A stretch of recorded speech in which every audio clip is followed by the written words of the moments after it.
আসসালামু আলাইকুম ওয়া রাহমাতুল্লাহি ওয়া বারাকাতুহু।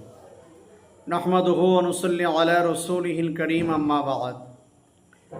দেশ এবং বিদেশ থেকে যেখান থেকে আজকে আমাদের এই ভিডিওটুকু দেখছেন, সকলকে আন্তরিক শুভেচ্ছা ও অভিনন্দন জানিয়ে আজকে একটি সংবাদ আপনাদেরকে দেওয়ার জন্যে, আনন্দের সংবাদ দেওয়ার জন্য আপনাদের কাছে আসা।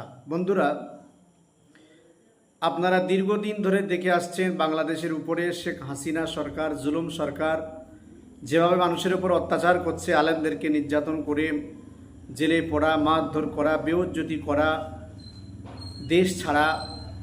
সেইভাবে আজকে গণতান্ত্রিক প্রক্রিয়ায় ছাত্র সংগঠন, ছাত্র দলের ছেলেরা, মেয়েরা তারা একটা আন্দোলন করছিল, তারা একটা অধিকার নিয়ে একটা আন্দোলন করছিল সুস্থ সবলভাবে, কিন্তু তাদেরকে করতে দিল না শেখ হাসিনা।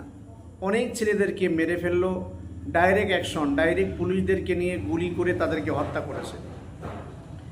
কিন্তু আল্লাহ রাব্বুল আলামিন কিন্তু ছেড়ে দেয়, কিন্তু ছাড় দেন না। এটা আমাদেরকে মাথায় রাখতে হবে।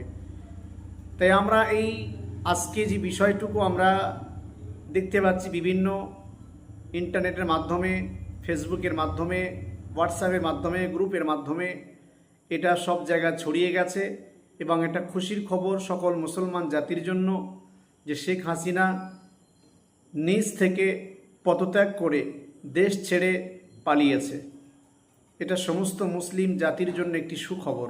আপনারা দোয়া করেন বাংলাদেশের প্রতি, আল্লাহ রাব্বুল আলামিন যেন রহমত করেন, রহম করেন, করম করেন, সকল মানুষদেরকে সুস্থ সবলে একটা সুন্দর সংগঠন করে সেখানে একটা সুন্দর সরকার নির্বাচন করার সুযোগ আল্লাহ করে দিক। আল্লাহুম্মা আমিন। আমরা সকলে তাদের জন্য খাসভাবে দোয়া করছি। আল্লাহ তাদের প্রতি বরকত দান করুক, ইহসান দান করুক, আল্লাহ তাদেরকে রহমত করুক, আল্লাহ রাব্বুল আলামিন তাদেরকে হেফাজত করুক। ওয়া আখিরু দাওয়ানা আলহামদুলিল্লাহি রাব্বিল আলামিন। আসসালামু আলাইকুম।